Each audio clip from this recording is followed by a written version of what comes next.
bulchiinsi magaalaa Adaamaa barsiisota 1150 waldaan lafa mana jireenyaan gurmaanii eeggachaa turaniif lafa dabarsee kenne. Sagantaa dabarsa lafa mana jireenyaa gaggeeffame kanarratti hoogganaan biiroo barnoota Oromiyaa Dr. Tolaa Bariisoo, kantiibaan bulchiinsa magaalaa Adaamaa obbo Haayiluu Jaldee, itti gaafatamaan waajjira paartii badhaadhina magaalaa Adaamaa obbo Ashannaa fi Ajjamaa, hooggansi magaalichaa, barsiisonni fi keessummoonni affeerraa taasifameef hirmaatanii jiru. Itti gaafatamaan waajjira barnoota bulchiinsa magaalaa Adaamaa obbo Bariisoo Doorii haasawa baniinsaa taasisanii akka jedhanitti gaafii lafa mana jireenyaa barsiisonni yeroo dheeraaf gaafachaa turan mootummaan xiyyeeffannaa kennuun bulchiinsi magaalichaa bara kana lafa mana jireenyaa akka argatan gochuun barsiisota 1150 ta'an carraa kaasuun dabarsee kennuu ibsan. Adaamaa keessatti manneen barnoota bu'uura boruu hanga yoonaatti 36 kan ta'an ijaaramanii muraasis kan baranaas xumuramaa jiru.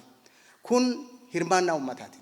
Baajata mootummaatiin utuu hin taane uummati keenya hirmaatee miliyoona 266 ol kan ta'u kan tilmaamamutti ijaaramuun danda'amee jira. Adaamaan barsiisotaaf xiyyeeffannaa kennee akka inni hojjechaa jiru.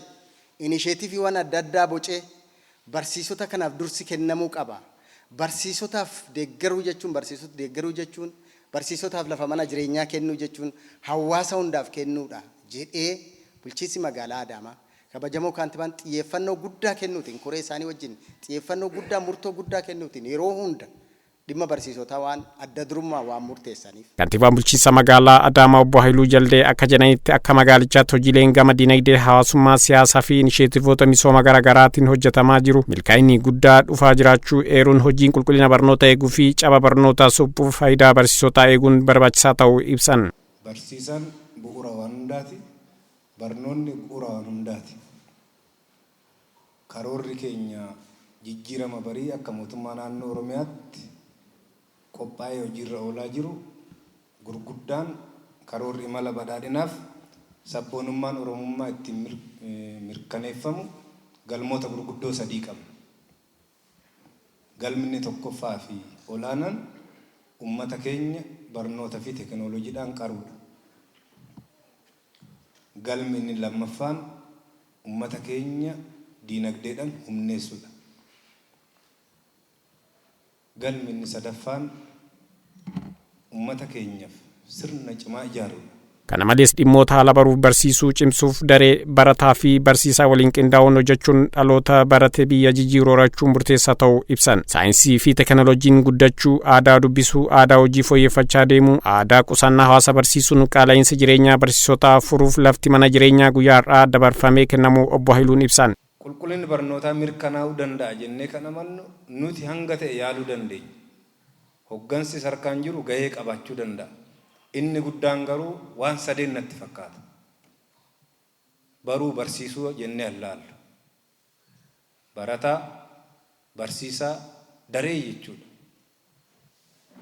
Qaamolee sadeen kun guutuu yoo hin taane hangamillee mana gaarii yoo qaban, hangamillee alarraa deeggarsi maatii yoo jiraate, hangamillee hoggansi siyaasaa hooggane bu'a qabeessa ta'uu hin danda'u. Magaalichi lafaa kanaan dura seeraan alaa qabamee ture bara kana barsiisotaaf dabarfamee kenname malee kan qonnaan bulaarraa fudhatame akka hin taane ibsuun seeraan alummaa jiran kamuu seera qabsiisuun ijaarsa seeraan alaa diigaa deemuu murteessaa ta'uu ibsan. Waldaa mana jireenyaa magaalaa Adaamaatti isin osoo hin dabalanne 15,000 ijaaramee lafa eeggataa jira.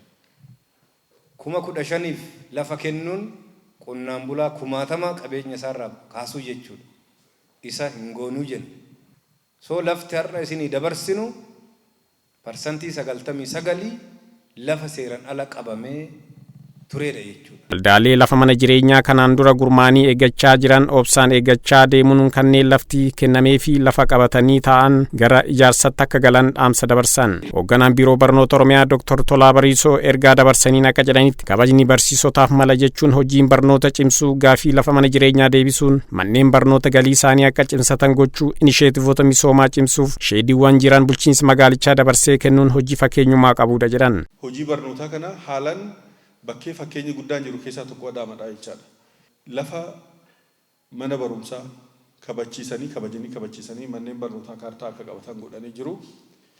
Inni lammaffaan nuti manneen barnoota muraasa karoora kennineefi akka fooyya'anii bu'uurri baruu halluu wal fakkaatu, sadarkaan tokkoffaa halluu wal fakkaatu, sadarkaan lammaffaa halluu wal fakkaatu, manneen barnootaa immoo galii akka qabaatan. Kufaatii fi caba barnootaa keessaa ba'uuf gumiin tiraansfoormeeshinii barnootaa manneen barnoota keessatti gurmaa'uun koreen sadarkaa hundatti dhaabbachuun rakkoo nu mudate kana keessaa xiiqiidhaan hojjannee keessaa ba'uu qabna jedhan. Barsiisonni tokko tokkos raadiyoo EBS yaada kennaniin akka jedhanitti jiruun mana kiraa yaaddoo guddaatti ta'aa turuu fi gaafii yeroo dheeraa gaafachaa turan deebii argachuun yeroo ammaa lafa mana jireenyaa argataniin guddaa gammaduu isaanii ibsuun bulchiinsa magaalichaa galateeffatan. Gammachuu guddaan nutti dhaga'ame guyyaa har'aa kana guyyaa addaadha nufi barsiisaadhaaf jechuudha. Kana yoon jedhu barsiisaa jechuun hojiinsaa guddaa ta'ee yeroo rakkoo hedduu keessa taa'ee dhaloota qaraa jirudha waan ta'eef barsiisaadhaaf iddoon akkanaa kennamu anaaf gammachuu guddaa gammachuu hanganan jedhame kan natti dhaga'amedha jechuudha. Hadhaan kana immoo baay'een gammadee maaliif jennaaniin guyyaa jireenya koo isa lammaffaa jedhee yaada. Maaliifi waggaa dheeraa erga hojjedhee booda lafa mana jireenyaa hadha argachuu kootiin baay'een gammada.